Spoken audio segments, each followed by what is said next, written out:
Hello everyone! Welcome to my channel. For today's video guys ay magmamaganda ako ngayong araw na ito. Cheers! For today's video guys ay ayan, nakailang untog na ako dito sa may likod ng tricycle. Kasama ko nga po pala ang aking anak at ang aking nanay diyan. Dahil kami po ay a-attend ng anniversary ng aming co-op dito sa aming bayan. Sa totoo lang po ay hindi lang isa, dalawa, tatlo, apat, lima akong nauntog dyan.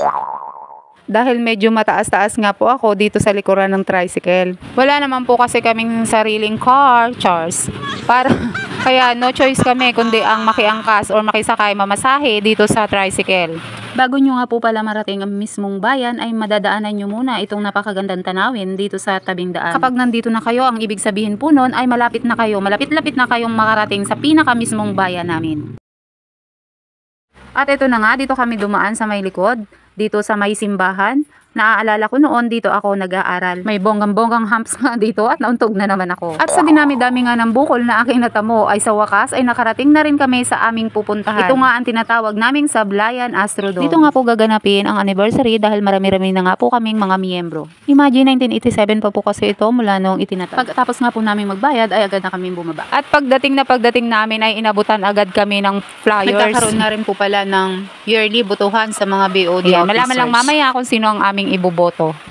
Kakanta ka yung aking anak. Kailangan na po talaga ng kasama dahil medyo matanda o talagang matanda na talaga yung aking nanay. 68 years old na po ang aking nanay. Bago kami nakapasok ay kailangan naming pumirma sa attendance at bigayan nga din po pala ng dividendo mamaya doon sa capital share. Yan yung aming pinakahihintay every year. Ito medyo ayan, makikita may mga medyo inaantok-antok na dahil sa tagal ng mga nagsasalita yan, inaantok-antok kasi ate. Ang aking Mudra Bells, naiinitan na, sobrang init po dyan. At this is me, inaantok na po talaga ako dyan sa totoo lang, sa totoong buhay. Pero, bawal matulog, hindi makakakain.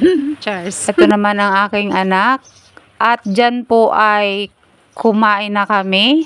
Ayan po ang aming food. Gutom na gutom talaga yung lahat. At sa mga oras po nga na yan ay nagkaroon na ng butuhan ng mga BOD officers. Yan po ang aking ate. Ang aking nag-iisang ate. At inihulog na nga namin ang aming mga papel. Sa mga oras na yan ay wala na nga laman ang aming pinggan, Charles. Ikaw ba naman ang kalahating araw nang nakaupo dito? Hindi ka ba naman gutumin? Inabot nga po pala kami dyan ng halos mahigit kalahating araw. At sa pagkakataon nga pong yan ay nakuha na namin ang aming pinakahihintay at kami po ay uuwi na. Bye-bye! Thank you!